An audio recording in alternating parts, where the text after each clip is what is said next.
Dum Dum.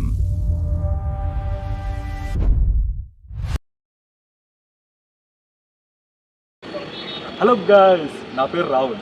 So welcome to దమ్ దమ్ channel. So ఈరోజు మన కంటెంట్ ఏంటంటే ఈ కాలం యూత్. సో నేటి యూత్ అనే రేపటి పౌరులు అన్నారు పెద్దోళ్ళు.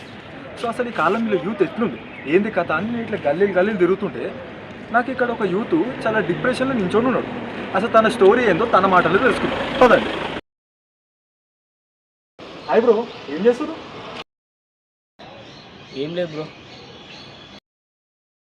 చూసారా గాయస్, వాళ్ళ అమ్మ అయ్య చిన్నప్పటి నుంచి రెక్కలు ముక్కలు తెచ్చుకొని లక్షల ఫీజులు కట్టి 10th ఇంటరు బీటెక్ చదివిస్తే మనోడు ఎంతో కష్టపడి రేయి బగలు నిద్ర లేకుండా చీట్లు రాసి ఎగ్జామ్ సెంటర్కి పోయి ఎట్లనో అట్లా ఎగ్జామ్లు పాస్ అయ్యి సర్టిఫికెట్లు చేతిలో పట్టుకున్నాక ఇంటర్వ్యూ పోదామంటే ఇంటర్వ్యూ లేక జాబులు తెచ్చుకుందామంటే జాబులు రాక ఇట్లా జాబులు లేక ఒక్కడు దీనంగా ఒక దగ్గర నించున్న అతని దగ్గరికి నాలాంటి ఒక పెద్ద మనిషి వచ్చి ఏం చేస్తున్నావు అంటే ఏం లేదు అని సిగ్గు లేకుండా చెప్తుడు. అసలు మన ప్రభుత్వం ఏం చేస్తుందని తీవ్రంగా ఖండిస్తున్నా కలిసి. బ్రో బ్రో బ్రో చెప్పండి బ్రో. ఏం మాట్లాడుతున్నావు బ్రో? నేను బస్ కోసం వెయిట్ చేస్తున్నా బ్రో.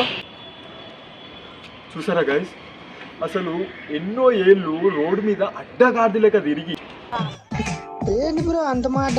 లాస్ట్కి ఎట్లనో అట్లా ఒకే ఒక ఇంటర్వ్యూ వస్తే ఆ ఇంటర్వ్యూ కోసం పొద్దున జల్దీ లేచి మంచి బట్టలు వేసుకొని వాళ్ళ అమ్మ మంచిగా దోశలు చేసి పెడితే అవి తొబ్బి తిని బయటకు వచ్చి చూస్తే చేతిలో బండి కూడా లేదు. సరే బండి లేదని ఇట్లా బస్ స్టాప్కి వచ్చి నించుంటే బస్సు కూడా లేట్ వస్తుంది. ఇప్పుడు బస్సు లేట్ అయ్యి ఆ బస్సు వీడు లేటు పోతే ఆడ ఇంటర్వ్యూలు అయిపోయి మనోడికి జాబ్ రాలేదని ఆడి అక్కడి నుంచి దీనంగా వాళ్ళ ఇంటికి పోయి చెప్తే వాళ్ళ ఇంట్లో నువ్వు అసలు దేశానికి బరువురా దున్నపోతులేక తిని అటు ఇటు తిరుగుడే నారా నువ్వు జాబ్ తెచ్చుకోవని తిడితే మనోడు దున్నపోతు మీద వాన పడినట్టు అవి పక్కన లైట్ తీసుకొని ఇట్లా బయటకు వస్తే ప్రతి ఒక్కడు సొసైటీలో నువ్వు జాబ్ తెచ్చుకోవని అంటే మనోని గుండె ఎంత తడుకుపోతుంది. చాలా బాధగా ఉంది గైస్, చాలా బాధగా ఉంది. అసలు మనోడి లోపల దరిద్రం ఉందా, దరిద్రమే మనోడా అని నాకు డౌట్ పడుతుంది గైస్. ఎందుకంటే ఒక మనిషిలో ఇంత దరిద్రం ఉంటుందా? ఎంతకన్నా మంచిది మనోడు కుక్కడపల్లిలో ఉన్నాడు, ఆ సైడ్ మీరు ఎవరు రాకండి మనోడు ఇంటికి పోయేదాకా. ఎందుకంటే ఈ దరిద్రం వైఫై లేక పాకే ఛాన్స్ ఉంటుంది. ఓకేనా? మనోడు ఇంటికి పోయినాక మీ బయట తిరగండి. Be alert guys, okay? Be alert. అసలు మనం చూస్తుంటే నాకు గుండె తడుకుపోతుంది గైస్, తడుకుపోతుంది. అసలు మన ప్రభుత్వం ఏం చేస్తుందని అడుగుతున్నాను నేను. ఇలాంటి వాళ్ళని అడ్డగాడులేక బయట తిరుగుమని చెప్తుందా మన ప్రభుత్వం? అసలు ఏం చేస్తున్నారా ఆయన కూడా చెప్తలేడు. బ్రో చెప్పండి బ్రో. నీకేమైనా పిచ్చి లేచిందా? ఏం మాట్లాడుతున్నావు బ్రో? చూసారా గైస్, వాళ్ళ ఇంట్లో వాళ్ళు తిట్లు వినలేక చికెన్ బిర్యానీలు మటన్ బిర్యానీలు తిని పెంచిన పొట్టకి ఇప్పుడు జస్ట్ పిజ్జా బర్గర్తో మేనేజ్ చేస్తు. ఆ కడుపు మంటతోని ఇంట్లో మనశ్శాంతి లేదని బయట తిరిగితే బయట వాళ్ళు కూడా అసలు నీ జాబ్ ఎందుకు వస్తుంది, నీ లోపల ఏమైనా లోపం ఉందా అని ఊకుకి అంటుంటే మనోని మైండ్ పర్వేషన్లోకి వెళ్ళిపోయి పర్వేషన్ నుంచి జంక్షన్లకు కన్వర్ట్ అయ్యి జంక్షన్ నుంచి ఫంక్షన్లకు గురై ఫంక్షన్ నుంచి ఇప్పుడు డిప్రెషన్కి వెళ్ళిపోయింది.